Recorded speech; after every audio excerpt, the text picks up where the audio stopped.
Hello students, आज के इस वीडियो लेक्चर में हम डिस्कस करेंगे ट्रिप्नोसोमा के बारे में। ट्रिप्नोसोमा एक प्रोटोजोअन है और यह एक प्रमुख रोगजनक प्रोटोजोअन है जो कि मनुष्य और अन्य जो जंतु होते हैं इनके ब्लड और टिश्यूज़ में पाया जाता है, परजीवी के रूप में रहता है यह। अगर ट्रिप्नोसोमा के बारे में अगर हम बात करें तो ब्लेफेरोप्लास्ट और काइनेटोप्लास्ट की विभिन्न स्थितियों, कशाप की लंबाई और तरंगित झिल्ली की उपस्थिति या अनुपस्थिति के आधार पर हम 4 रूपों में ट्रिप्नोसोमाइडी के जंतुओं को देखते हैं। ये जो 4 रूप हैं ये हैं, सबसे पहला एमेस्टिगोट जो रूप होता है जिसे हम लिस्मेनिया रूप कहते हैं। सेकंड है प्रोमेस्टिगोट या हम कहें लैप्टोमोनस जो फॉर्म है। थर्ड है एपिमेस्टिगोट या हम कहें क्राइथीडिया फॉर्म। एंड फोर्थ फॉर्म जो पाई जाती है इनमें वह होती है ट्राइपोमेस्टिगोट फॉर्म या जो कि ट्रिप्नोसोमा फॉर्म भी हम इसे कहते हैं। इनकी स्ट्रक्चर्स के बारे में अगर हम बात करें तो सबसे पहले हम देखते हैं इसके अंदर एमेस्टिगोट जो फॉर्म है, लिस्मेनिया फॉर्म। यह फॉर्म क्या होती है, इसकी जो सेल्स होती हैं ये गोल होती हैं। ब्लेफेरोप्लास्ट, काइनेटोप्लास्ट और केंद्रक इनमें पाया जाता है। इसके अंदर जो डायग्राम है इसमें आप देख सकते हैं ये तीनों स्ट्रक्चर्स इनमें देखने को मिलती है। कशाप जो होते हैं वो कोशिका द्रव्य में ही सीमित रहते हैं और स्वतंत्र कसाब इनमें देखने को नहीं मिलता है। सेकंड जो स्ट्रक्चर है प्रोमेस्टिगोट या लैप्टेमोनस फॉर्म जो होती है, इनकी जो कोशिकाएं होती हैं वे लंबी होती हैं, नाशपाती के समान ये दिखाई देती हैं। इनका जो न्यूक्लियस होता है वो लगभग सेंटर में स्थित होता है।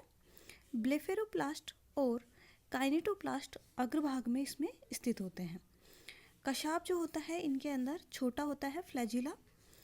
साथ ही साथ में ब्लेफेरोप्लास्ट से स्वतंत्र रूप से यह निकला हुआ रहता है और इनके अंदर तरंगित झिल्ली नहीं पाई जाती है। थर्ड फॉर्म है क्राइथीडिया या एपिमेस्टिगोट फॉर्म। इस फॉर्म्स के अंदर जो केंद्रक है वह कोशिका के मध्य में पाया जाता है। ब्लेफेरोप्लास्ट व काइनेटोप्लास्ट केंद्रक के ठीक आगे शरीर के लगभग मध्य में पाए जाते हैं। डायग्राम के अंदर आप इनकी लोकेशन को देख सकते हैं।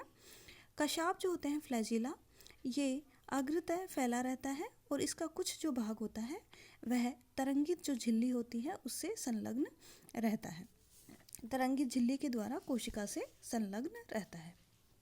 नेक्स्ट फॉर्म जो है इसकी जो ट्रिप्नोसोमाइडी के अंदर पाई जाती है, कुल के अंदर, फैमिली के अंदर, वह होती है ट्रिप्नोसोमा फॉर्म या ट्रिपोमेस्टिगोट फॉर्म। इस फॉर्म में जो बॉडी होती है वह लॉन्ग होती है, लंबी होती है। ब्लेफेरोप्लास्ट व काइनेटोप्लास्ट शरीर के पश्च सिरे के पास में केंद्रक के पीछे स्थित होते हैं। ब्लेफेरोप्लास्ट में कशाप निकलकर अग्र छोर तक फैला हुआ रहता है और शरीर की पूरी लंबाई में हमें जो तरंगित झिल्ली है वह देखने को मिलती है जो कि पेलिकल से जुड़ी हुई रहती है। अग्रशोर के आगे जो कशाप होता है वह स्वतंत्र रहता है। ट्रिप्नोसोमाइडी जो फैमिली है इसके प्राणियों के लाइफ साइकिल में जो ये चारों तरह के जो फॉर्म है ये देखने को हमें मिलते हैं। किसी में एक फॉर्म, किसी में 2 या किसी में ये चारों फॉर्म हमें देखने को मिलते हैं। जो जीनस ट्रिप्नोसोमा है इसकी जातियों का जीवन चक्र वर्टिब्रेट और इनवर्टिब्रेट जो होस्ट होते हैं इनके अंदर पूर्ण होता है। सामान्यतः जो कशेरुकी परपोसी होते हैं, जो वर्टिब्रेट्स होते हैं होस्ट, उनके अंदर ट्रिपोमेस्टिगेट रूप में ये पाए जाते हैं, जबकि जो अकशेरुक परपोसी होते हैं, जो नॉन वर्टिब्रेट होस्ट होते हैं, उनके अंदर ये डिफरेंट जो इसके अदर फॉर्म्स हैं उनके अंदर भी देखने को हमें मिलता है। ट्रिप्नोसोमा से ट्रिप्नोसोमियासिस डिजीज़ होती है।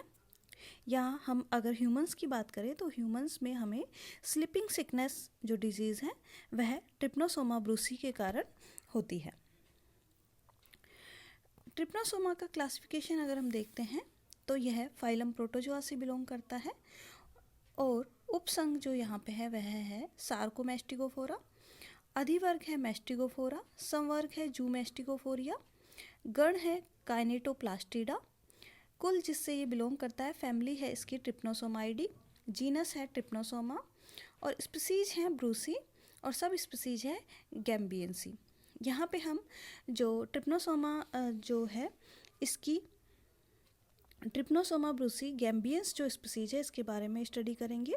यह पश्चिमी अफ्रीका में पाई जाती है और इसका जो वेक्टर होता है वह सेट्सी जो मक्खी होती है, जो फ्लाई होती है, वह इसका वेक्टर होती है। जो अगर ट्रिप्नोसोमा जो ब्रूसी गैम्बियंसी है इसके बारे में अगर हम बात करें ब्रूसी के बारे में, तो प्राइमरी होस्ट इसका ह्यूमन और सेकेंडरी होस्ट होता है सेट्सी जो फ्लाई है, जिसका नेम है ग्लोसाइना पाल्पेलिस, यह इसका होस्ट होता है। सेकेंडरी जो होस्ट है या हम कहें जो वेक्टर है वह होता है। यह ह्यूमन के अंदर संयोजी उत्तक विशेषतः जो ब्लड और लिम्फ होते हैं, कनेक्टिव टिश्यूज़ में ब्लड और लिम्फ के अंदर यह देखने को मिलता है और यह ब्लड के थ्रू जो होस्ट है उसके ब्रेन में पहुंच जाता है और वहाँ पर जो प्रमस्तिष्क मेरुद्रव्य होता है उसमें रहता है। मध्यस्थ जो परपोसी है सेट्सी मक्खी, इसमें यह वाहक जो इसके वाहक की तरह कार्य करता है, इसके अंदर यह आंत्र जो इंटेस्टाइन है उसके अंदर देखने को हमें मिलता है। अब हम देखते हैं इसके आकार की मॉर्फोलॉजी के बारे में। जो ट्रिप्नोसोमा है यह एक पॉलीमॉर्फिक एनिमल है, बहुत इसके अनेक रूप पाए जाते हैं, विभिन्न आकारों में ये देखा जाता है। इसका जो लाइफ साइकिल है इसमें मेनली हमें दो फॉर्म्स देखने को मिलती है। एक तो होती है पतली और लंबे आकार की फॉर्म जिसे ट्रिप्नोमेस्टिगोट फॉर्म बोलते हैं। हम इससे पहले इसको देख चुके हैं इस फॉर्म को। यह है मनुष्य और सेट्सी जो मक्खी होती है दोनों ही परपोसियों में यह पाई जाती है। दूसरा रूप जो इसका होता है वह होता है क्राइथीडियल या एपीमेस्टिगोट फॉर्म। यहाँ पे हम पहले से इसको देख चुके हैं। ये जो फॉर्म है क्राइथीडियल या एपीमेस्टिगोट फॉर्म, यह हमें देखने को मिलती है। जो सेट्सी जो मक्खी होती है इसकी लार ग्रंथियों में यह फॉर्म हमें देखने को मिलती है, जो पहले लंबे व पतले व बाद में छोटे व ठूंठ के समान हमें दिखाई देती है। अगर हम इसके जो ट्रिप्नोमेस्टिगेट फॉर्म है इसके बारे में बात करें, स्ट्रक्चर के बारे में, तो ये सूक्ष्मदर्शी होती हैं, लंबे होते हैं, पतले, चपटे और हांसिए जैसे इनकी एक कोशिकीय शरीर होता है, जिसका अग्र जो सिरा होता है वह नुकीला होता है। वहीं पश्च जो एंडिंग होती है वह होती है ब्लंट, कुंद समान ये होती है। और इसकी लंबाई की अगर हम बात करें तो 10 माइक्रोन से लेकर के 40 माइक्रोन तक इसकी लंबाई होती है। चौड़ाई इसकी 1 से लेकर 3 माइक्रोन तक होती है और जो कंप्लीट बॉडी होती है वह पेलिकल के द्वारा घिरी हुई रहती है। जो बॉडी है वह पेलिकल के द्वारा घिरी हुई रहती है। पेलिकल पतली, दृढ़ व लचीली होती है। इसमें महीन तंतु और जो माइक्रोट्यूब्यूल्स हैं वे पाई जाती हैं। शरीर के उत्तल सीमांत के साथ साथ एक फोल्ड होता है जिसे अंडुलेटिंग मेम्ब्रेन हम कहते हैं। डायग्राम के अंदर आप ये सारी स्ट्रक्चर्स देख सकते हैं। यह पेलिकल से निकलती है और कसाब से जो फ्लैजिला है उससे जुड़ी हुई रहती है।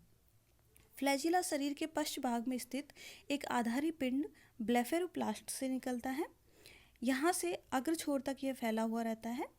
यह कशाब शरीर की पूरी लंबाई में जो अंडुलेटिंग मेम्ब्रेन होती है उससे जुड़ा हुआ रहता है और अग्र छोर पर यह फ्रीली स्वतंत्र रूप से पाया जाता है। जो ब्लेफेरोप्लास्ट है इसके पास में ही एक और छोटी कणिका पाई जाती है जिसे हम काइनेटोप्लास्ट कहते हैं। इसके कोशिका द्रव में एक सिरे से दूसरे सिरे तक फैली एक माइटोकॉन्ड्रियन भी होती है। माइटोकॉन्ड्रियन की कृष्टि जो होती है वह नलिकाकार होती है। माइटोकॉन्ड्रियन ब्लेफेरोप्लास्ट के ठीक पास में एक डिस्क के समान संरचना के रूप में देखने को मिलती है, संरचना बनाती है जिसे हम काइनेटोप्लास्ट कहते हैं। काइनेटोप्लास्ट के भीतर एक दोहरे सूत्र के डीएनए का हेलिक्स होता है। साइटोप्लाज्म में हमें गोल्जी बॉडी, एंडोप्लाज्मिक रेटिक्यूलम और राइबोसोम देखने को मिलते हैं। साइटोप्लाज्म में बहुत सारे हरिताभ अपवर्तनी कणिकाएं होती हैं, ये भी हमें देखने को मिलती है। इन कणिकाओं को वोलेटिन जो कण होते हैं वह कहा जाता है। यह जो कण होते हैं ये फॉस्फेट और ग्लाइकोजन के बने हुए होते हैं। यहाँ पे इनका जो न्यूक्लियस होता है, इस फॉर्म में जो न्यूक्लियस हमें देखने को मिलता है वह बड़ा, आशी, अंडाकार और स्थिति में हमें केंद्रीय देखने को मिलता है। सेंटर में ये न्यूक्लियस सिचुएटेड होता है। केंद्रक जो कला होती है न्यूक्लियर मेम्ब्रेन वह धोरी और छिद्रयुक्त यहाँ पे होती है। केंद्रक के मध्य में न्यूक्लियोलस और एंडोसोम ये न्यूक्लियोलस या एंडोसोम स्थित होता है। नेक्स्ट स्ट्रक्चर जो इसकी है वह है क्राइथीडियल स्ट्रक्चर। क्राइथीडियल स्ट्रक्चर में जो क्राइथीडियल स्ट्रक्चर है इसके अंदर ब्लेफेरोप्लास्ट और काइनेटोप्लास्ट जो होते हैं ये सेंटर में स्थित होते हैं। एपिमेस्टिगोट जो फॉर्म है उसके बारे में हम बात कर रहे हैं। सेंटर में केंद्रक के ठीक आगे स्थित होंगे। कशाप जो होते हैं वह अग्रतः फैला रहता है और इसका कुछ भाग तरंगित झिल्ली द्वारा पेलिकल से संलग्न रहता है। शेष कोशिका की जो संरचना होती है वह ट्रिप्नोमेस्टिगोट जो फॉर्म है उसी के समान हमें देखने को मिलती है। जो ट्रिप्नोसोमा है इनके अंदर अगर हम लोकोमोशन की बात करें तो जो फ्लैजिला और अंडुलेटिंग मेम्ब्रेन है ये तरंगित लहरों की सहायता से लोकोमोशन में हेल्प करती हैं। ट्रिप्नोसोमा जब ब्लड में मूव कर रहा होता है तो उस टाइम पे अंडुलेटिंग जो मेम्ब्रेन है वह तरंगित लहरें कशाप के स्वतंत्र छोर से आधार तक चलती हैं। कशाप के साथ तरंगित झिल्ली की लहरदार गतियाँ ट्रिप्नोसोमा को जो सेमी लिक्विड ब्लड है उसके अंदर गति के लिए सहायता प्रदान करती है। न्यूट्रिशन की अगर हम बात करें ट्रिप्नोसोमा के अंदर तो ट्रिप्नोसोमा में का जो न्यूट्रिशन होता है वह सेप्रोजोइक या हम कहें ओस्मोट्रोपिक टाइप का मृतोपजीवी पोषण इनमें देखने को मिलता है। ये प्राणी अपने आहार सामान्य देह जो इनकी होती है देह सतह उसकी सहायता से अवशोषण के द्वारा प्राप्त करते हैं। ट्रिप्नोसोमा रुधिर में से पर्याप्त मात्रा में ग्लूकोज का अवशोषण करता है। ये जो ब्लड और जो टिश्यू फ्लूइड है उससे अपना जो फूड होता है उसको अपनी जो बॉडी की जो मेम्ब्रेन है जो अपनी देह भित्ति है देह जो सतह है उससे ग्रहण करता है। मेटाबॉलिज्म के अगर बारे में हम बात करें तो ट्रिप्नोसोमा अवशोषित ग्लूकोज को जो ब्लड है उससे ये ग्लूकोज को एब्जॉर्ब करता है और ग्लाइकोलाइसिस की प्रक्रिया के द्वारा इसमें अपघटन होता है जिसके फलस्वरूप इनमें ऊर्जा उत्पन्न होती है और यह ऊर्जा प्राणी की आवश्यकताओं को पूरा करती है।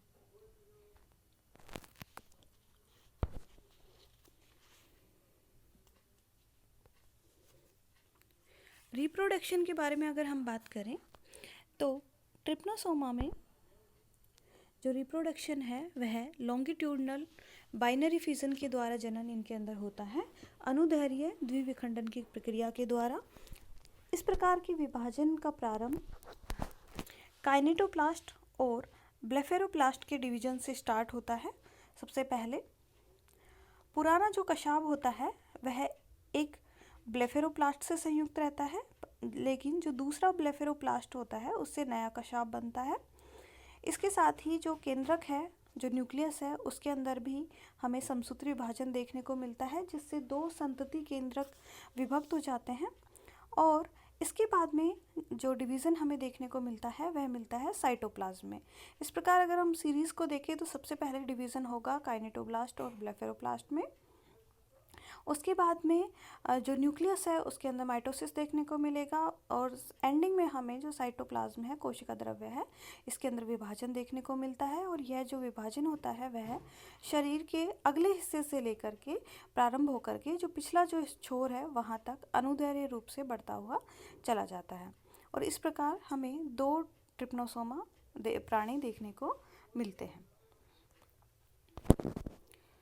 ट्रिप्नोसोमा गैम्बियंस के लाइफ साइकिल के बारे में अगर हम बात करें तो ट्रिप्नोसोमा के हमने बात कर चुके हैं। दो होस्ट होते हैं, एक तो प्राइमरी जो होस्ट होता है वह होता है ह्यूमन और सेकेंडरी होस्ट जो है वह होता है जो सेटसी जो मक्खी होती है फ्लाई होती है वह क्या होता है इसका सेकेंडरी होस्ट या हम कहें वेक्टर होता है।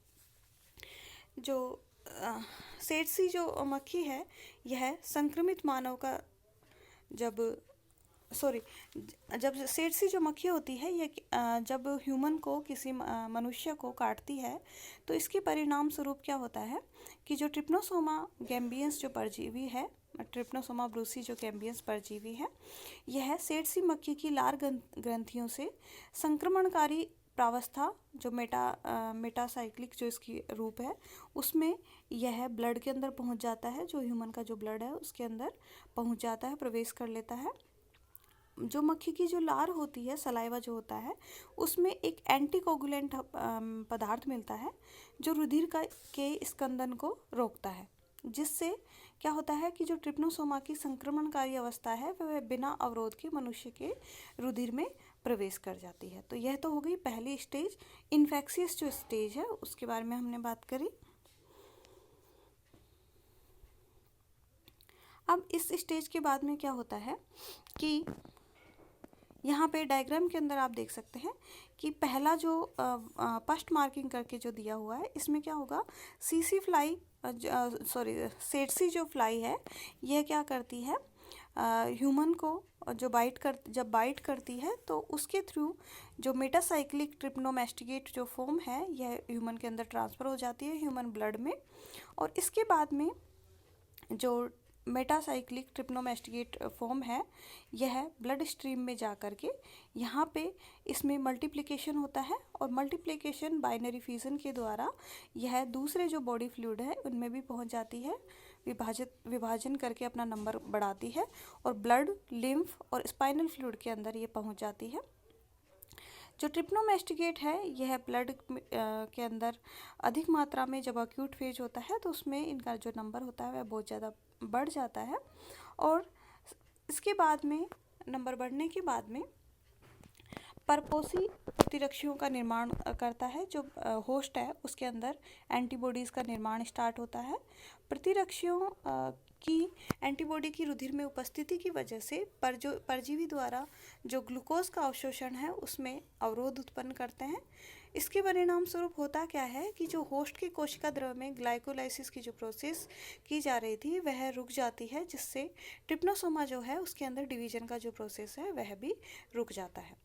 इस समय प्राणी की लंबी व पतली ट्रिप्नोमेस्टिकेट अवस्था जो होती है वह छोटे व ठूंठ जैसे रूप में परिवर्तित होना प्रारंभ कर देती है।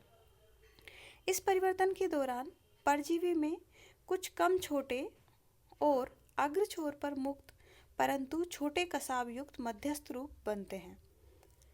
मध्यस्थ रूप छोटे ठूंठ के समान रूप अपने लिए आवश्यक ऊर्जा की जो पूर्ति होती है वह पायरुविक जो एसिड है उसके ऑक्सीडेशन से प्राप्त ऊर्जा से करते हैं। छोटे व ठूंठ समान प्रावस्था पोषण की दृष्टि से निष्क्रिय होती है।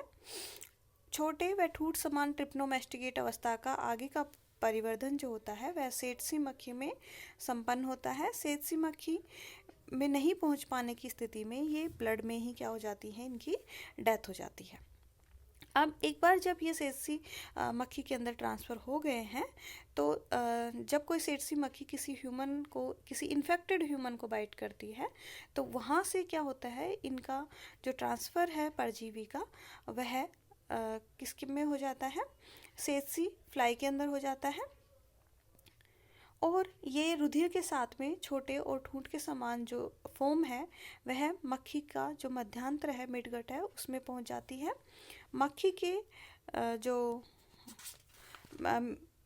मध्यांतर है, सेटसी मक्खी का जो मध्यांतर है, इसकी परपोसी झिल्ली के भीतर अब इसका डेवलपमेंट होता है। यहाँ पर यह जो छोटे और ठूंठ के समान जो संरचना थी वह अब परजीवी लंबे और पतले रूप में परिवर्तित हो जाता है, और इस परिवर्तन के बाद में इनमें वापस से रिप्रोडक्शन अनुदैर्घ्य द्विखंडन के द्वारा इनका नंबर इंक्रीज होने लग जाता है, और इस फेज में परजीवी अपने लिए जो आवश्यक ऊर्जा होती है वह पायरुविक एसिड के माइटोकॉन्ड्रियन में ऑक्सीडेशन के द्वारा प्राप्त करता है।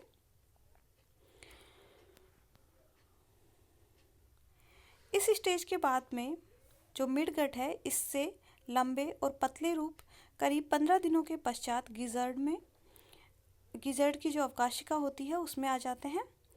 वहाँ से ये मुख गुहा और हाइपोफेरिंग से होते हुए लार ग्रंथियों में पहुँच जाते हैं, और यहाँ पर ये प्रगणन करते हैं और इनके आकार की परिवर्तित हो जाती है, और अब ये परिवर्तित होकर के ट्रिप्नोसोमा की क्राइथीडियल प्रावस्था में रूपांतरित हो जाते हैं, जिसे हम एपीमेस्टिकोट फॉर्म भी कहते हैं। जो एपीमेस्टिकोट फॉर्म है वह आकार में थोड़ी छोटी होती है और इनका ब्लेफेरोप्लास्ट और काइनेटोप्लास्ट जो होता है वह केंद्रक के सामने स्थित होता है। हम ये पहले भी देख चुके हैं। लार ग्रंथियों में क्राइथिडियल रूपों का प्रगुणन होता है और अंत में ये क्या होते हैं, पतले ट्रिप्नोमेस्टिगेट फॉर्म में परिवर्तित हो जाते हैं, जिन्हें हम मेटासाइक्लिक रूप या पश्चचक्रिक रूप भी कहते हैं। मेटासाइक्लिक जो फॉर्म होते हैं वे छोटे और कुछ मोटे ट्रिप्नोमेस्टिगेट प्रावस्था में होते हैं। यह जो अवस्था होती है वह इन्फेक्शियस स्टेज होती है, संक्रमणकारी अवस्था होती है। और जब यह संक्रमणकारी अवस्था सेट्सी जो फ्लाई है उसके द्वारा प्राथमिक परपोसी के अंदर ट्रांसफ़र कर दी जाती है और यहाँ से ये वापस से सेम साइकिल को रिपीट करती है, मनुष्य के रुधिर में पहुँच जाती है, वहाँ पे फिर से अपना डिवीज़न करती है, डिवीज़न करके जो अदर बॉडी फ्लूइड है उनमें पहुँच जाती है और जब वापस से सेट्सी फ्लाई इसको कोई दूसरी सेट्सी फ्लाई इसको बाइट करेगी, इन्फेक्शियस जो ह्यूमन है उसको, तो ये उसमें ट्रांसफ़र हो जाएगी। इस प्रकार इसमें जो इसकी लाइफ साइकिल है वह चलती रहती है। इसके जो डिज़ीज़ है उसके बारे में हम बात कर चुके हैं। ट्रिप्नोसोमा गैम्बियंस के क्या करता है, यह जो स्लीपिंग सिकनेस जो डिजीज़ होती है वह इसकी वजह से होती है। अगर हम ट्रीटमेंट के बारे में बात करें तो जो रोग है उसकी प्रारंभिक अवस्था में सुरामिन और पेंटामाइडिन औषधि को प्राथमिकता दी जाती है और जब ये डिजीज़ सीएनएस को इफ़ेक्ट करने लगती है तो अदर जो मेडिसिन हैं वह दी जाती हैं, आर्सेनिकल्स, नाइट्रोफ्यूराजोन और इस तरह की दूसरी मेडिसिन दी जाती हैं। अब बात करते हैं हम रोग निरोध के बारे में। तो हमें किन बातों का ध्यान रखना चाहिए जिससे ट्रिप्नोसोमा जो गैम्बियंस है उसके इन्फेक्शन से बचा जाए। तो इसके लिए हम जो इसका वेक्टर है, जो सेट्सी जो फ्लाई है उसका जो आवास स्थान है उसको नष्ट किया जाना चाहिए। इसके साथ ही आवासों में कीटनाशक दवाइयों का प्रयोग करना चाहिए। संक्रमित जो परपोसी हैं उनको अलग रखना चाहिए, उनका अलग से उपचार किया जाना चाहिए। पेंटामाइडिन का जो इंजेक्शन रोग निरोध में सहायक होता है वह इंजेक्शन 6 माह तक सुरक्षात्मक प्रभाव रखता है, तो वह इंजेक्शन दिया जाना चाहिए। इस प्रकार कुछ सावधानी जो है सावधानी रख करके इसके इन्फेक्शन को कुछ हद तक रोका जा सकता है। धन्यवाद।